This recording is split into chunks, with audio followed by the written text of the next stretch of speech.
Ooh, those Effin C-Words. Change and confidence, child. 2 words that are so scary they may as well be curse words. Let's talk about it. On this podcast, we'll share our stories about hardship and starting over, making professional pivots, ending relationships and friendships, and having the confidence to navigate change. I'm Marcia Cork, the change coach, and this is Ooh, those Effin C-Words. I'm back. Happy New Year, MCs. Not only am I back and we're all jumping into a new year, but I'm also jumping into a new season. And yes, I'm saying Happy New Year, even though we're 31 days in, because this is my first time seeing you and I'm excited to be back. The first season was just 6 months long. That's okay. I thought I would keep things simple and start the new season of the podcast in line with the new year because I want to set some goals for the podcast this year. And I just thought it would be easier to, monitor and measure them against my 2023 goals. So this is what we're doing. Season 2 starts right now. And speaking of doing things differently, here are some things that I'm going to do different with the podcast. For starters, as you see, this is a Monday episode. So you probably remember when I first started the podcast, I was giving you 2 episodes a week. First one was on Monday, and then I had a Friday show. Not quite going back to that, but I did notice that my episodes started getting much longer once I went to once a week. And I don't want to compromise the episodes by, cutting them, editing them down to make them shorter, cutting out key information from the interviews, great takeaways. So instead, I want to break them up and spread them across 2 episodes. So I'll do a part 1 and a part 2 for those long conversations. And I don't know. I mean, I play with the idea. Maybe I would even do a Monday or Friday. I can't really say. I want to set expectations, set a cadence that you're used to. But yeah, I'm just going to break them into part 1 and part 2 if they're long conversations. All right. And I know you'll give me feedback. I count on that. We're just in season 2, so we're writing this out together. So please give me some feedback as I try some new things, some different things this season. That way you get a fresh episode if I do it on Mondays to start off your week, keep you inspired, and then you've got all week long to listen to it because I feel like giving it to you on Friday, you don't always get through it. And then you got your weekend to get to. So we'll see. We'll see how it goes. Speaking of staying inspired, did you know that by February, 80% of people have already abandoned their goals and resolutions for the new year? And that's actually why I wanted to come back today, right? Instead of saving this episode for Friday.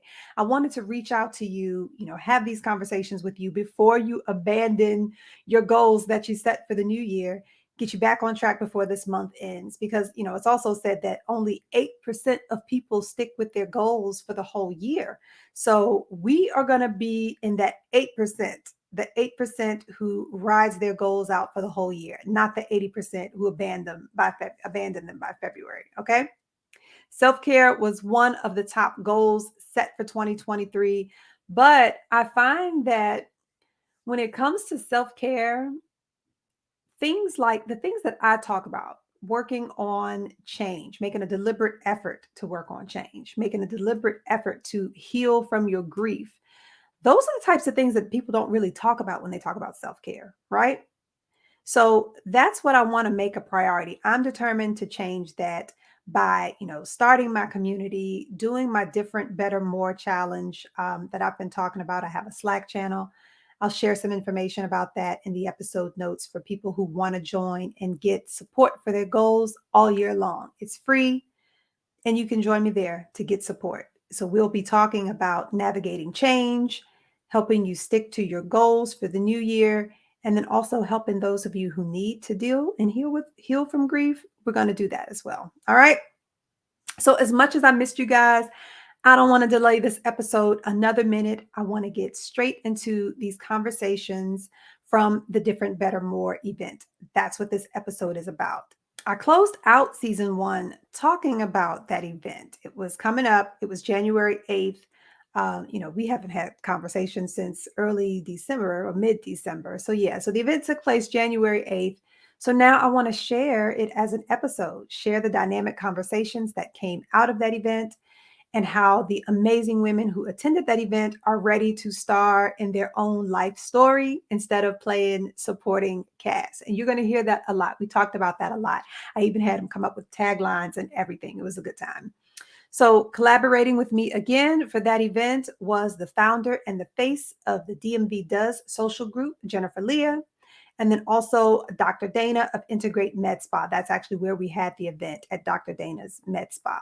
Now, you remember them from the weight loss episode in season 1. So we did this event together. It was amazing. And now I want to share the brave and impactful stories from the event participants. All right. So that's all coming up now. Let's get started. All right. Are you ready to get started? All right. Thank you, Jen. Well, while you still have the floor, why don't you go ahead and introduce yourself? Sure. Hi, everyone. I'm Jennifer. Many of you know me from a group called DMV Does. I started it 4 years ago, and it's grown tremendously. So thank you all for coming out today. By day, I'm a therapist. I work for a local organization. I do hospice consulting. So I work with people who are grieving, caregivers, things of that nature. And yeah, I'm happy to be here today. You want to pass the mic? So hi, I'm Dana, Dr. Dana, Dr. D, or just plain Dana. I'm the owner and the founder and medical director for this med spa here at Integrate Med Spa. I have over 20 years of experience as a provider.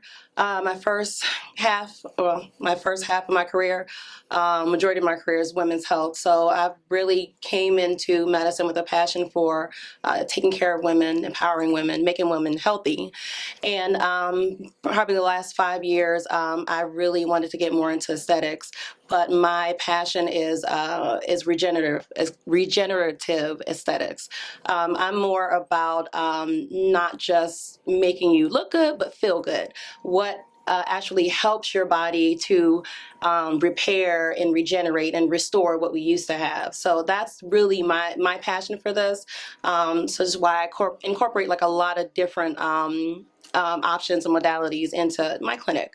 And I'm just here because I feel like, and I've said this before, but this year the theme is for self-care. I feel like we've gone through a lot for the past couple years. Yep. We've gone through a lot of stress, a lot of worrying, a lot of taking care of others, and a lot of kind of putting our needs to the side. And I feel like this is the year that we need to get back to ourselves. So Absolutely. thank you. All of that. That is what brought us here. I am Marcia Cork. I brand myself as the change coach. I help people navigate the change and the grief and uncertainty that comes with change. This conversation, or this happening, it's funny. It actually came out of the podcast episode that we did together on a similar subject. So I host a podcast called Oooh, those Effin C-Words. The C-Words are change and confidence, conflict. There's quite a few C-Words, but one of the topic that we had, come on in, right up front. That's what happens when you're late. Right.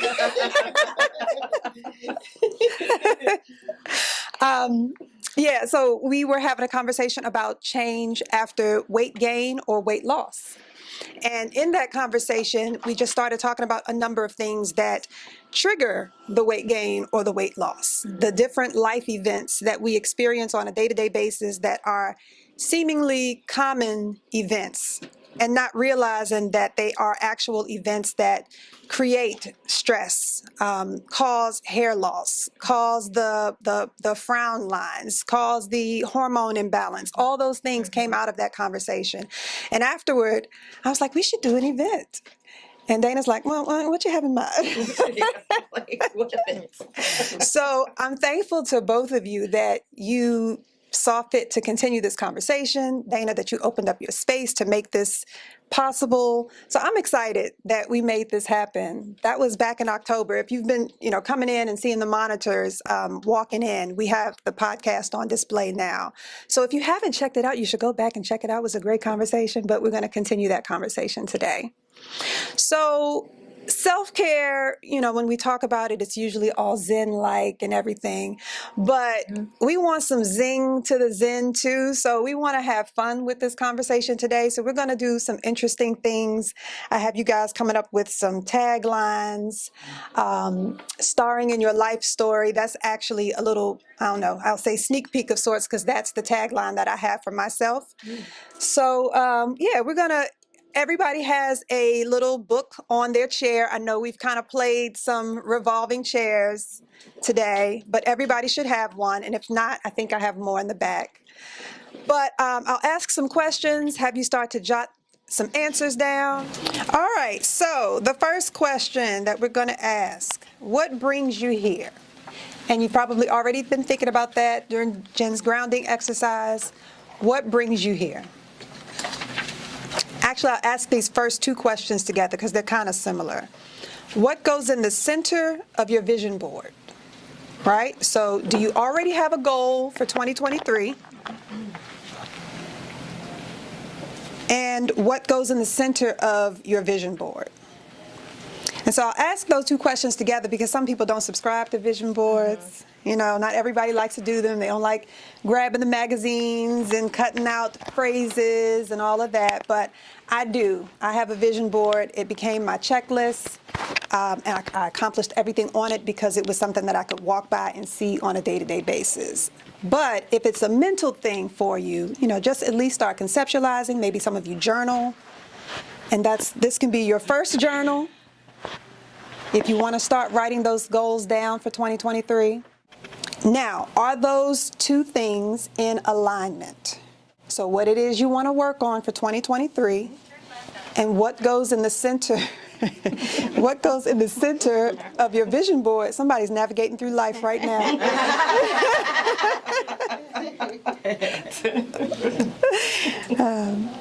So are those two things in alignment? And if not, start thinking about how you can get them in alignment. Okay? Start jotting down some ideas, how to get those two things in alignment.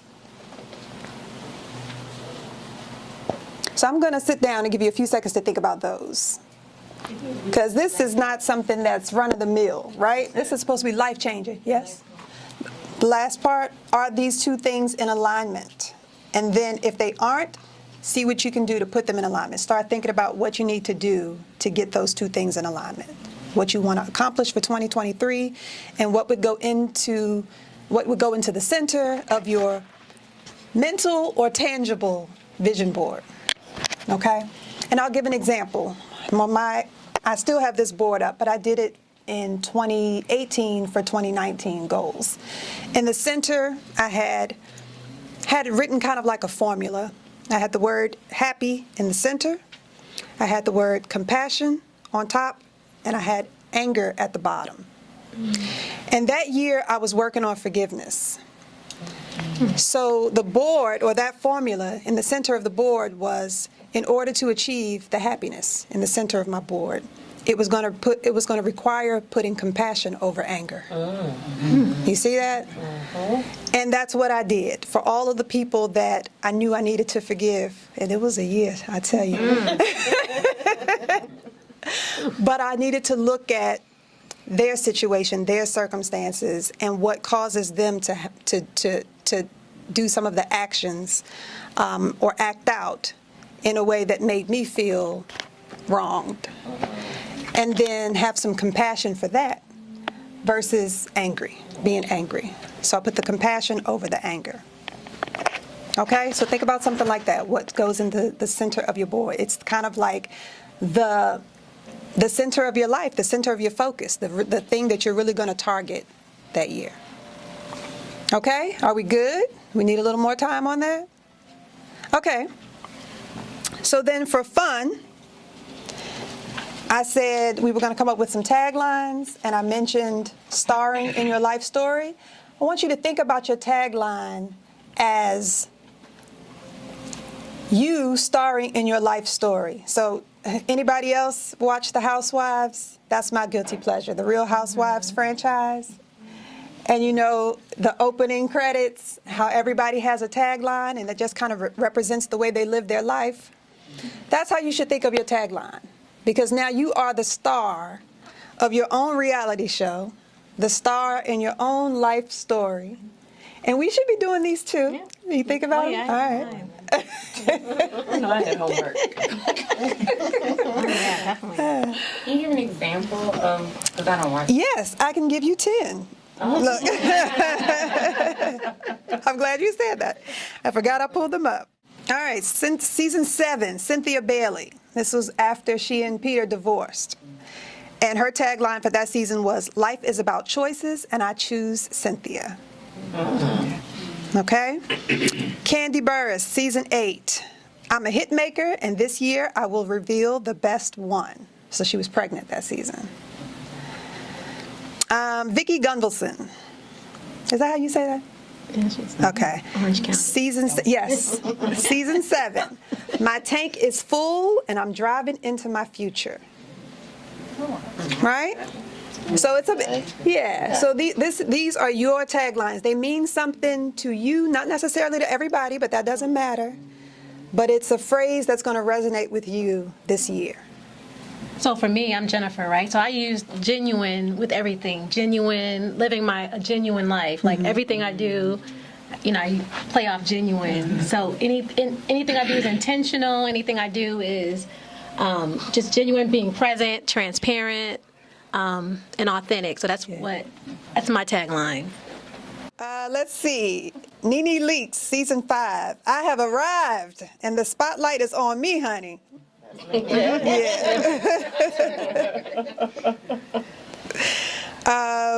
Kyle Richards, season 5. "Planes and yachts are nice, but my happiness starts at home." Yeah. Lisa Vanderpump, season 4. "Life is a sexy little dance, and I like to take the lead." So you didn't really think about those taglines before, did you? You didn't pay attention to them? Right. But they were kind of a preview into what the season was going to be, for their storyline. Yeah. Portia Williams, season 6. So this was right after the divorce from Cordell Stewart. "I'm still standing, and I'm making my own rules." Kim Zolciak, season 5. Right after she met Croy, or that might be after they got married. "I asked, I believed, and I received." All right, so keep thinking about your tagline. And up next will be your theme song. Yeah. So how are these taglines coming along? Fantastic. Okay. Who said that? I did. We're going to call on you. Okay, yep, you're going to be first. So you're going to be first. What had a hold on you in 2022? And alongside that question for what had a hold on you in 2022, I want you to also write down how you coped. What did you do to cope? And be honest. Be honest. No judgment. Yes. No shame. Because sometimes the coping is pretending it doesn't exist, putting our head in the sand. Sometimes overindulgence, substance abuse, food, whatever it is we do, too much of, trying to distract ourselves, just trying to self-medicate, all of those things. Talk about how you coped. All right. So are we ready to share? All right. Does anybody want to share what brings them here today? What brings me here today is, I'll say, healing and releasing things that I can't control. Okay. Is there one event in particular that you want to release? Yes, because allowing the decisions of my adult children to impact my life. I love that. Yes. Yep.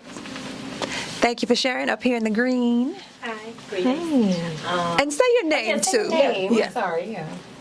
I'm Sharon. Sharon. Okay. Thank you, Sharon, for sharing. Okay. And you My name are is Vanetta. Vanetta. All right. What brings me here is I saw in the advertisement about grief, Okay. and I lost my dad in June of 2022. And trying to get over, like, forgiving myself for guilt, but also still grieve in the process of losing it. Yeah. We're going to talk a lot about that today. So thank you for sharing. Vanetta? Yes. Okay. And our condolences, of course. Yeah. All right. Anybody else want to share what brings them here? I'm here because I have a new commitment this year, committing to self-care. And so I'm here just trying to start that and see what that looks like and how to do that. That's what I'm here. Okay. And was there something in 22? Something in 2022? 2022 was a year. So I think just being a wife, being a mom, being an employee, being a business owner, a lot of those things pull a lot from you. Yes. And things get really hard and really heavy. Yeah. So just dealing with all of that. And so what do you want to work on for 2023, knowing all of that? Just self-care in general? Because if I don't take time and pour into myself, then all of the things that are pulling from me, I have nothing to offer. Yeah. So, Okay. And tell us your name. Latia. All right. Okay. Come on. Self-care, definitely. Some grief. Okay. Wanting to learn how to put me first without throwing distractions in front of me. Okay. I'm one of those people that I don't take time for me. When I get hurt or when something happens, I immediately go into work mode to cover the pain, and I never actually get through it because from the outside world, they're like, "Oh, that's the boss. Look at her. She got it." Yep. I just take on a couple more projects, and it appears that I'm great. Yeah. But I need to learn how to truly take time to process the grief. That's what I call dealing but not healing. Yes. Yeah. So you find a way to deal with it. Process the grief. Thank you for sharing. All right. Any more? So before they share, I want to mention, so what you're doing is, there's an acronym for it in grief recovery. It's called STERBS, STERBS.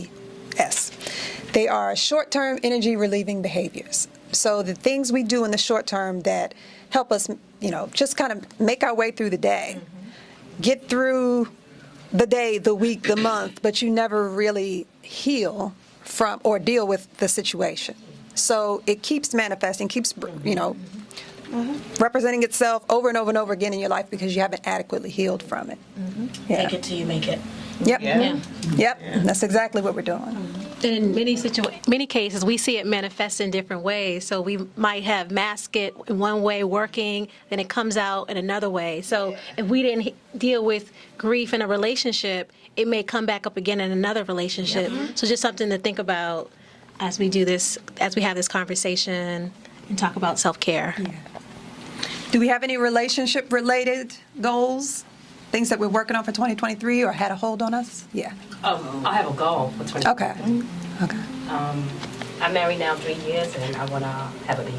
We want to have Oh, nice. So I'm working on fertility. Okay. But also knowing that my heart space with the grief also needs to be just so that I could welcome to create. So that's what I'm doing. Yeah. Anybody else want to share what brings them here today? I beat myself up a lot. And people will look at me and think I'm the most confident person. And I'm outgoing, but we as an individual, we always have this mask on. And so I wish that I had this, I wish I could be this. I wish, and yet other people are like, what do you mean you're doing this and this? And so I have these goals, right? And if I haven't accomplished them, I don't feel good about myself. And so I beat myself up. But then what happens is that I'm not focusing on my blessings, the things that I do have. the things that bring me comfort, and instead I'm focusing on what I don't have, or why am I not here. Yeah. So I want peace. I want to be at a peaceful place to know that even if I'm not where I should be, and I go to church, I'm, very spiritual, but I don't know what it is that's blocking that feeling of I'm okay, if someone, and in addition, if someone is not my cup of tea, or if I'm not theirs, then it's okay. Yeah. Because I kind of hold those things. I'm like, what a great person. Why are you not? Yeah. So anyway, That's deep. that's me. I'm especially glad that you said that, because in this goal setting and coming up with our different, better, more, which is the goal for today, for us to. It's okay. It's okay. You okay? Spider. Okay. Oh. Spider one's different, better, more too.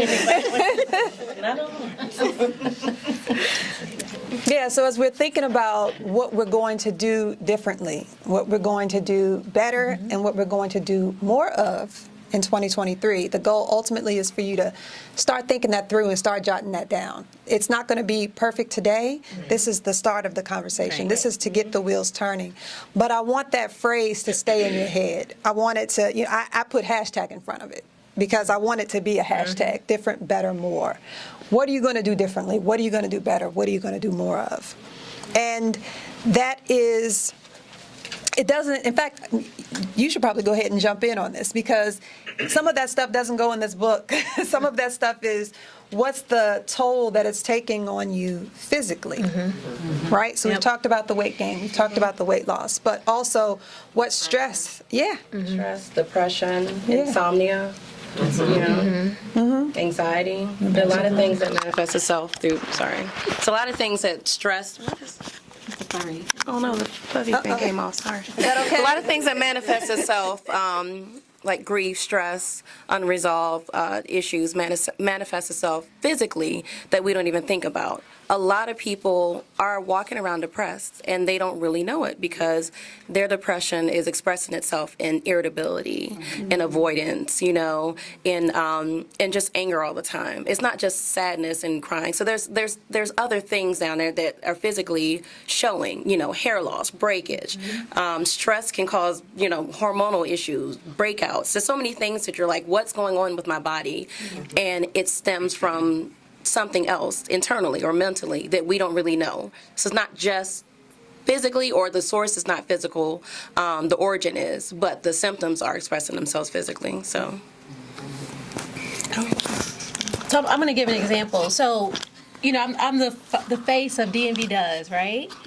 And that requires me to do a lot of socializing, being out and about, eating, drinking, brunch, and brunch is my favorite DMV pastime, and it has been for the last 5 years. So what I noticed is that because I was so social, I was always out drinking. I always had food in front of me. I always had, and I wasn't necessarily hungry. I was just doing it to socialize. So, in I met Dana in DMV Does, and many of you don't know, I've lost about 25 pounds in the last few months.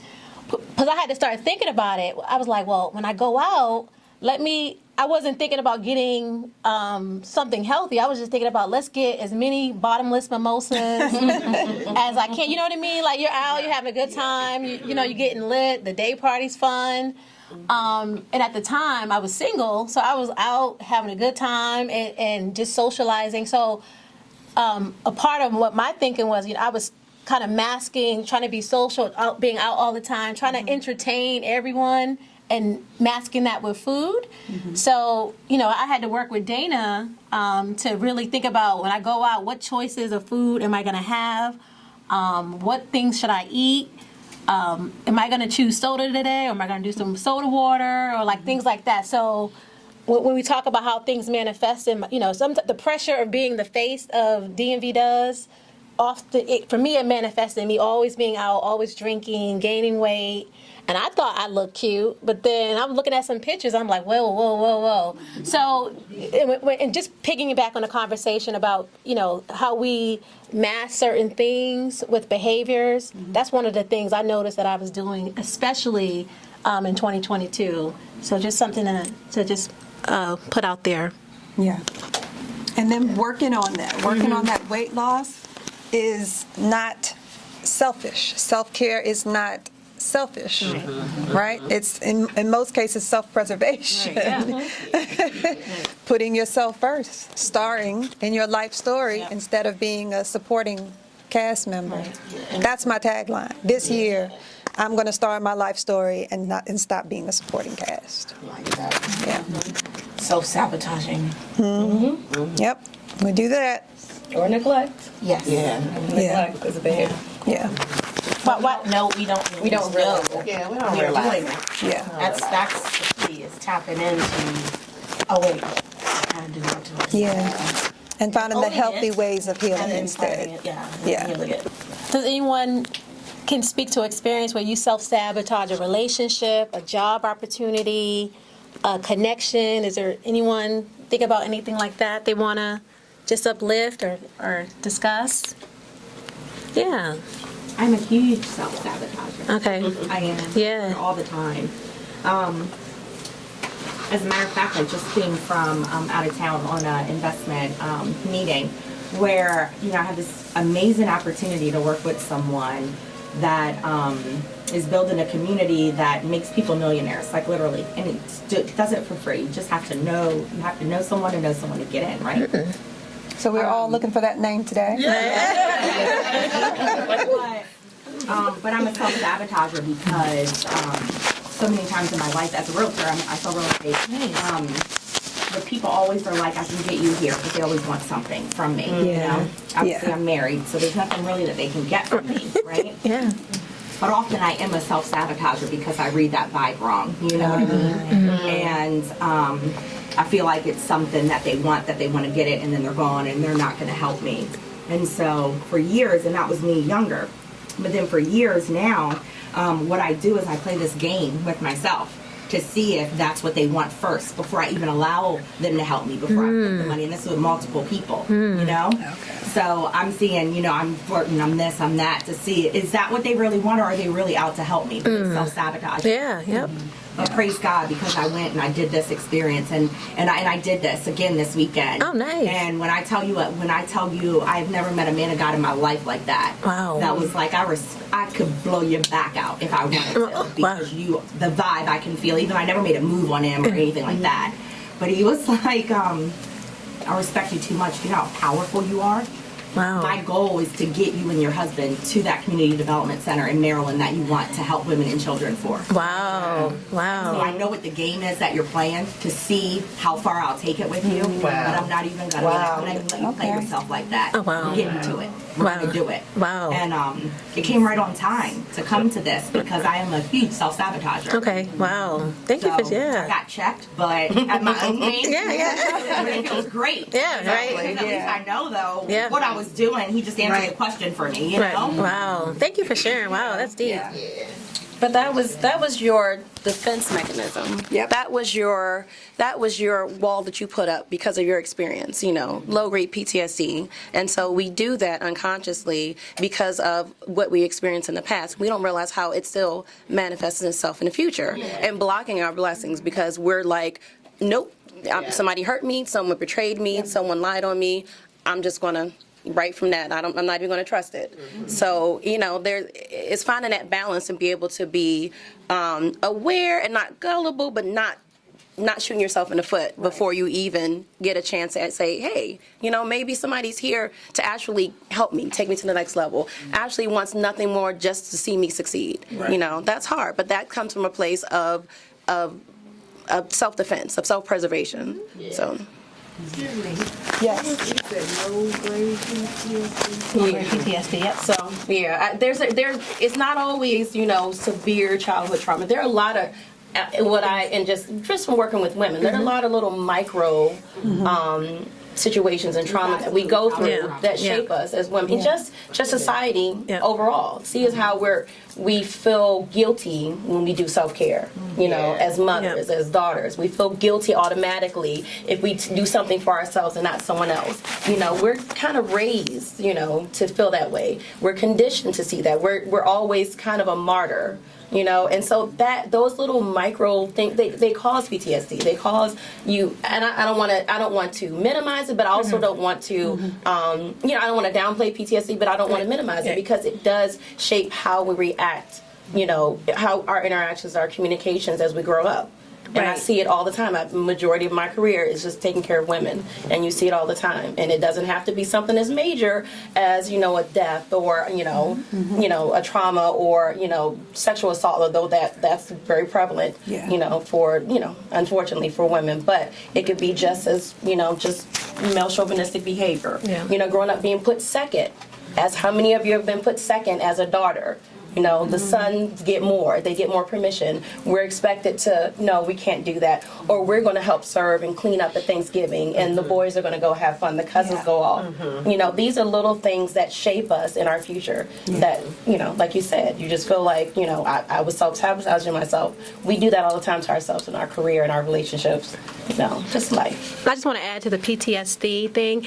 As she was saying, PTSD modern day looks like for us not getting that job at work, that social media argument, that, you know, the social media trauma, argument with a girlfriend and the relationship might not be the same, or a partner, or an argument with an in-law that might change the dynamic of a relationship, not getting, if you're a business owner, not getting that contract. So think about how PTSD isn't just like being a soldier in the military or working, you know, a first responder. For us as women, it can look differently. Or, you know, someone, you know, I work with hospice, so I see a lot of people who are dealing with grief.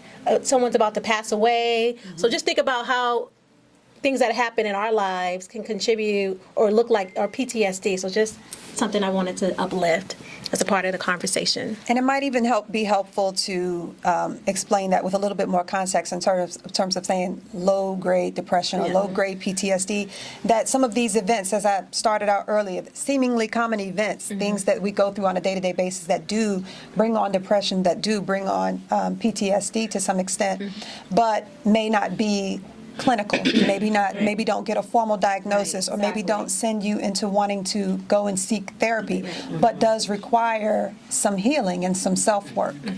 Right, so just for context. All right, so go ahead. In 2022, I just based off of that, but not knowing that it's PTSD, I felt like triggered. And I feel like certain things, whether it's at work or at home or with family members or friends, they would say certain things and it would trigger something that may have triggered, and not realizing, oh, okay, it's a lesson you have to learn from it, something that probably happened in your childhood or as a younger adult or what you went through last year so that you haven't healed from. And so it's like it could still be low grade. It's like you overreact to things. You over respond to things, and you don't know how to turn it off, or you don't know how to taper that because of what you've experienced in the past. Right. So, and that's a component of like clinical PTSD. Yeah. They hyper respond to things. You know, they can't turn it off because of what they've been, all of that stimulus and how they protected themselves mentally and physically. They can't turn it off. Yeah. This is what happens to us, but just on a lower level, you know? Yeah. And that sensitivity, that way you're reacting, is the indication that you haven't healed, that it is something that you need to work on. So I want to point out in your bags that we want each of you to make sure you grab today, there is a sheet in there. It's called the Holmes-Rahe Stress Inventory Index. So I want you to look at that list. For when we go into the breakout section, some of you will actually work through it with me. But it's the list of the 40-plus seemingly common events, the life events that we experience on a day-to-day basis and don't really associate them as being stress and grief-inducing, but they are. So it's changing jobs. It's a family member moving in. You know, there are things that you don't really think about as causing grief and stress, but they do. So I definitely want you to take a look at them. And combined, there are actually values assigned to these. And I'll show you, you know, for the ones that come to the breakout session with me, but some of them, the values are so high, you see that you're on the brink of some type of breakdown. So it's they say a health breakdown. It might be a mental, physical, or emotional breakdown. But when you have that breakdown and you don't know why, it's like, well, all I did was, buy a home. But the amount of stress that can come from buying that home, combined with the other life events that you think are nothing, when you see those values, when you look at that sheet today, it's really going to drive this point home. I did mine. Like I said, there's a list of about 43. I think I had about 17 of them. So in 1 year. And so the total for whether you're at risk for experiencing some type of breakdown within 2 years, that total is about 300. My total was 504. Yeah. So I definitely want you to take a look at that sheet, the value attached to it. And then, you look at the values just to kind of make sense of the life events and the physical and emotional toll they can have on you. But don't think about it as, this one puts me more at risk than this one, because what you're experiencing is your own. You know what I mean? Don't assign a particular. It's really just for understanding how a combination of life events can have that type of effect on you. Okay? All right, well, let's hear some more responses to these questions. Let's see. Okay, so does anybody want to share what's going into the center of their vision board, or have they put their goals in alignment for what's going on in the center of their vision board or what they're working on for 2023? Were you able to get those in alignment? If so, let me hear a few of them. Hi, my name is Tanya. I had put something in the center, and then I want to take it back, and I'll tell you why. Okay. So I'll talk about two things. What do you want to work on, budget and finance? And what is at the center of your vision board? At the center of my vision board is invest an additional $20,000 in 2023. The reason why I want to take it back, because as I was listening to everyone, I found that, and I know it's on the rest of these pages, I've become obsessed about certain things. So I will do something and just become obsessed. Like I came from an event and went home, and I was really upset because I didn't get to sit down and look at my budget to make sure like I didn't overspend, and it's like I'm talking about it all the time. So I really, I guess that's something that I need to work on, which is my tagline is journey to finding balance. So I want to be able to find balance in my life. So be able to find the balance between budgeting and getting my finances together, investing $20,000, but also living the rest of my life. Yeah. So. But also getting to the core of why you obsess over finances. Yes. And so there's something about security, stability at your core. Yes. So that root, because you sound like me, because I do this. I find joy out of number crunching. Yes. So I do. So for me, I discovered that it's really about feeling secure. Not, when you go broke or at risk of being there, you never want to be in that place again. And so I think that was the cause for me. So maybe there is something more that you should be working on that is really at the core of why you obsess over the finances and the budget and the investing. Yes. And I think I kind of sort of know when I had my daughter, she's 25 now, but when I had her, I went to my father, which is who you're supposed to go, be able to go to. And I think I asked him to give me $500 for rent or something. I was young. He told me no. He told me no. And that, to me, translated, I need to always be able to take care of myself. Yes, and never depend on a man for anything. I took it there. Never depend on a man for anything.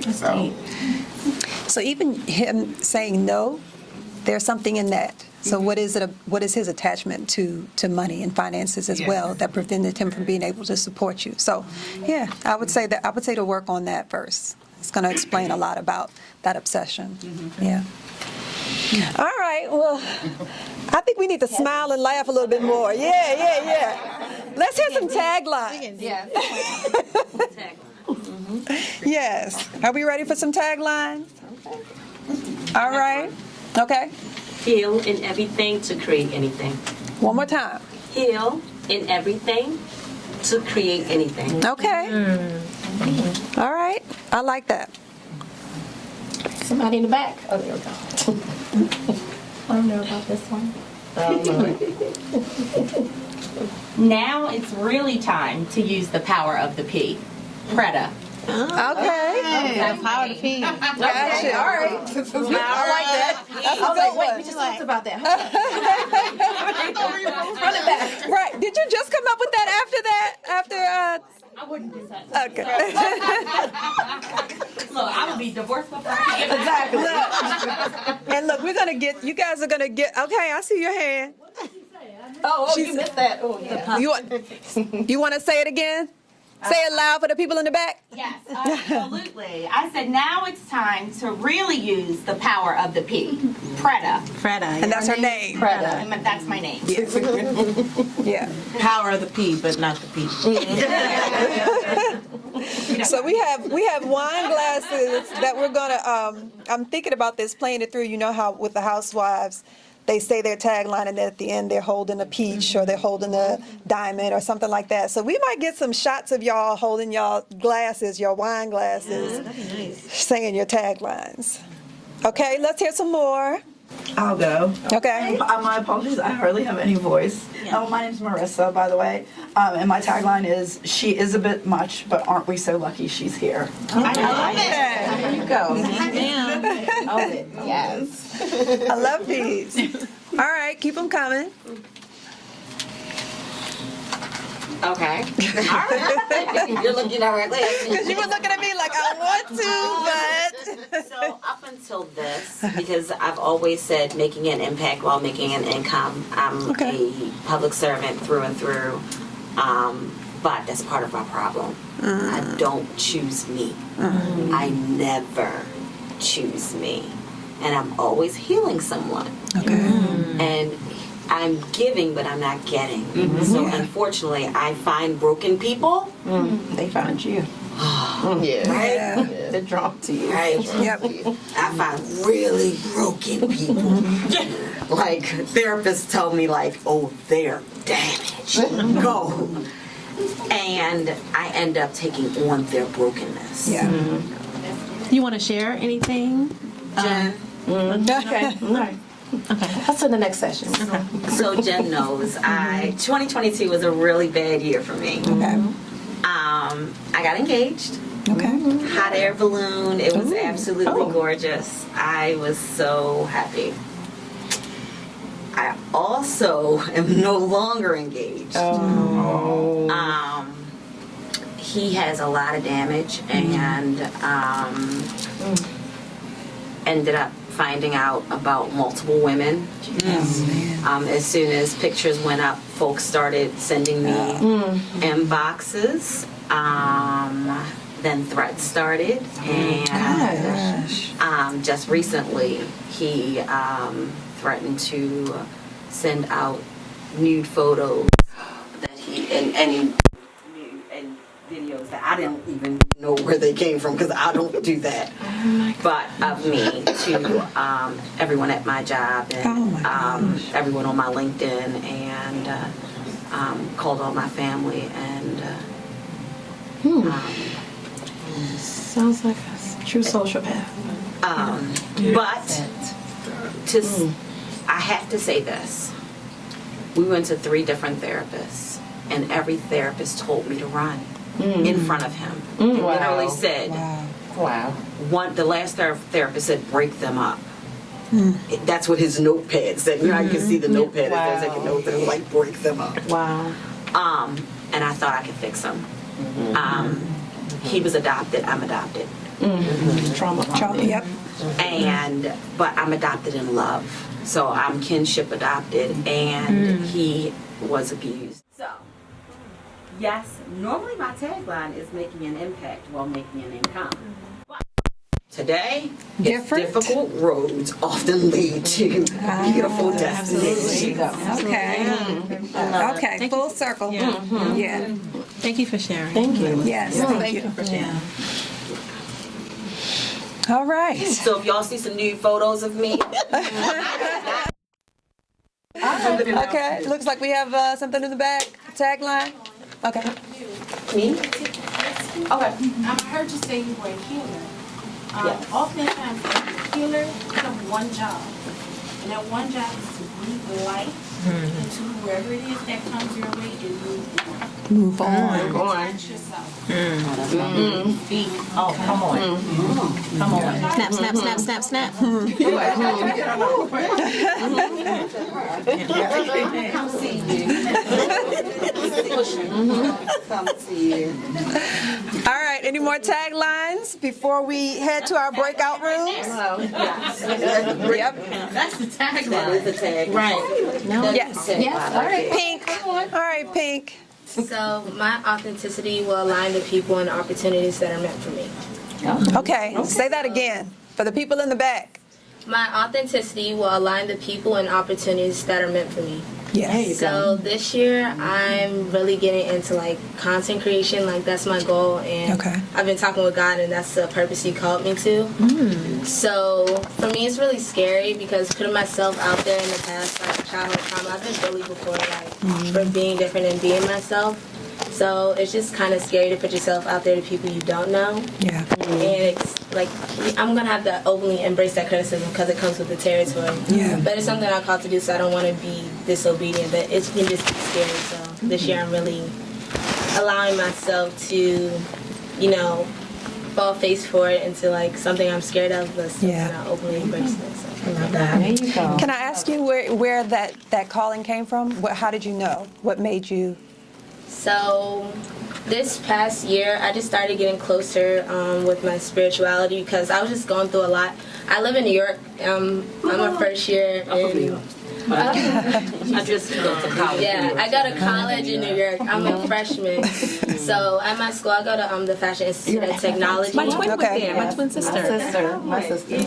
Oh wow. So if you know anything about this school, like creativity is just like a big thing. So everybody's really living kind of what can seem to be their authentic selves. So I went through like a lot of like identity crisis, and I'm probably the most outgoing person I know. So like it was weird to go into a space where I kind of felt uncomfortable. So I had to choose myself, and so I had to turn to like I grew up in the church, and I've gone to Catholic high school. So like God was always the only way I know how to cope. So this year I decided to build my own personal relationship because you don't really fully understand something until I feel like it's more experiential. So I don't judge anybody who doesn't have a relationship because I knew it took me building my own to really have a real one with him. So I just did a lot of prayer, and like people, I don't know. I had an idea for like YouTube and stuff like that, but then I'm like, oh no, I'm scared. So then I just decided to pray on it, and then I'll have a lot of confirmations through like, man, I don't know, we're at church, they talking about something, facing your fears or doing something that's outside your comfort zone. Just like different ways. And I decided to actually take the leap, and this year I'm going even bigger because I recognize I have to explain on platforms, and it's terrifying, but it's like, Yeah. I'm gonna try. I'd rather try and fail than not try. I share that same fear with you. I'd rather try. Yeah. But I'm also pushing forward in 2023, so maybe I need you to keep me inspired. And my twin went to FIT. She joined the campus ministry, so I'm going to get you two in contact with each other because this is many moons ago, but she will definitely be a resource for you if you are interested. Yeah, thank you. I appreciate it. Yeah. All right, let's hear some more taglines. We have time for a few more before we head to breakout sessions. Come on, everybody. That's what we're here for, y'all. Sharon, we're here for sharing. Come on. Do you guys have one? All right. We got a hand. We got a hand in the back. Okay. All right, Mommy. You don't have to stand up. Come on. I have a problem.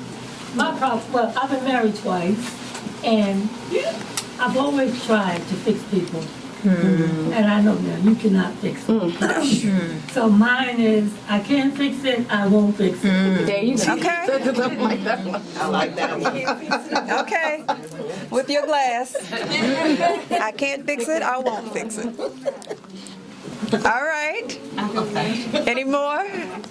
Do y'all have one? I do. I shared mine. I shared mine. Somebody has one? Yeah, yeah. Okay. Dana's procrastinating. Like, anybody in the back? Mine is pretty simple, and it's actually been mine most of my life. I mean, because most of my life I've been trying to figure out who the heck I am. Yeah. Aren't we all? I'm always something for somebody else, but never something for me. Ever since I was a kid, I'm a people pleaser. It's just who I am. So we got a lot of supporting cast in here today. Come on. Okay. So my tagline has always been, I am who I am, that's all I can be, but who am I? I mean, so that's pretty much it. I mean, I've been a daughter, you know, I started my family, I met my husband when I was 15, I'm divorced now, but, you know, we started our family early, I'm divorced, you know, my kids are grown, you know, I lost my son, so with all that went on in my life, at this point, I'll be 50 this year, and I have no idea in my 50 years, without being a mother anymore, a wife anymore, a grieving mom, who is Melissa. So, you know, that's pretty much it. You know, I am who I am. You know, that's all I can be, but who am I? But who am I? So can I have you stand for another minute? Okay. What is your goal for To 2023? find who I am. Okay. That's pretty much it. And, you know, my daughter is 22. Like I said, I lost my son. So, once she finds, you know, graduates, you know, college and starts going on with her life, if I don't find who I am, besides, you know, I'm an only child, by the way, so by the time I'm taking care of my elderly parents, I'm already taking care of, you know, an ailing father, you know, and as they get older, where does that leave me? Yeah. You know, so I'm like, okay, I'm not going to wait till this one, you know, passes. I don't want no one's pass, but you know what I mean? Like, once all of them are gone, where does that leave me? So I want to get that this year so I can live while they're living, while I'm, you know what I mean? I want to have a life while I'm giving them life. I love it. I love it. What's one thing you're starting to do outside of this today? What's one thing you're you know, moving forward, like saying no? Okay. Pretty much it. Yeah. Saying no, actually trying to carve out my time. Like, you know, my daughter's very clingy, so it's one of those things where I have to, you know, I literally have to say to her, okay, you know what, from this time to this time, you know what I mean? I have to, it sounds crazy. Yeah. No. But, It doesn't. But you have to. So I know. I pay attention to people who say, hey, you need to do something for you. Versus me saying, no, it's all good. Yeah. You know, because I'm a people pleaser. If everybody's happy, I'm happy. I'm not happy, but, you know, if everybody's happy, I'm happy. Yeah. So, yeah. This Carve out time for me. Good. Thank you. Thank you for sharing. And I know, you know, I use this phrase jokingly, but I think it hits home. Yeah, all of us playing this role as supporting cast, and we heard it a few minutes ago, that it's what we are kind of groomed and conditioned and socialized to do as women. So we become mothers and we put everybody else ahead of ourselves. We are you know, curating their lives. We're shaping them. We're shaping others. We're executive producer. We're producer. You know, we're making everybody else the star of the show, giving them their storyline. But what's left for us? You know, what are we doing for ourselves? So I don't. I use that phrase because I think it makes sense to people. But I am walking in it this year and saying that that's my tagline. But I think you all get it when I say that. What it means to be supporting cast and somebody else gets the Oscar. You know what I mean? Like somebody else is the star of the show. And here you are just holding them up. But no, we're not doing that this year. And this is where we're going to end today's episode. All right? So in part 2, Dr. Dana is going to tell us the 4 simple things we can do to jumpstart our weight loss. So no money, no app, no intense workout required. She's saying these are just 4 simple things that we can do to kick things off. Lose weight without having to change anything else or purchase anything else. This is what you can do. So as we're here, we're talking about goal setting, writing down our vision for the year, our goals for the year. putting things down on paper, I'm a big proponent of it, because when you see it, it registers. When you register, you're held accountable. You hold yourself accountable. So that's coming up in the second half of these conversations from the Different, Better, More Health event.